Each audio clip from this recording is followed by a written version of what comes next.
ശക്തമായി പെയ്യുന്ന മഴയിൽ സംസ്ഥാനത്ത് ഇന്ന് മരണം 6 സംസ്ഥാനത്തിന്റെ വിവിധ ഭാഗങ്ങളിൽ മഴ ശക്തമായി തുടരുകയാണ്.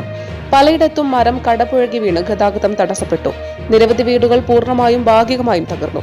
സംസ്ഥാനത്തിന്റെ വിവിധ ഭാഗങ്ങളിൽ വെള്ളക്കെട്ട് രൂപപ്പെട്ടു.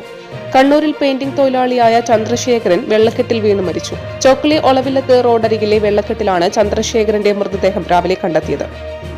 അതേസമയം നേരത്തെ കണ്ണൂരിൽ വെള്ളക്കെട്ടിൽ വീണ് സ്ത്രീ മരിച്ചിരുന്നു. മട്ടന്നൂർ കോളാരിയിൽ കുഞ്ഞാമിനെയാണ് മരിച്ചത്.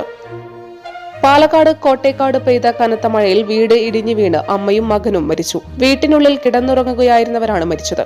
കോട്ടേക്കാട് കോടക്കുന്ന് വീട്ടിൽ പരേതനായ ശിവന്റെ ഭാര്യ സുലോചന, മകൻ രഞ്ജിത്ത് എന്നിവരാണ് മരിച്ചത്. തിരുവല്ലയിൽ പൊട്ടിവീണ വൈദ്യുത ലൈനിൽ നിന്നും ഷോക്കേറ്റ് ഒരാൾ മരിച്ചു. മെപ്രാൽ തട്ടുതറയിൽ വീട്ടിൽ റെജിയാണ് മരിച്ചത്.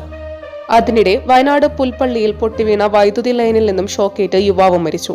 ചീയമ്പം 73 കോളനിയിലെ സുധനാണ് മരിച്ചത്.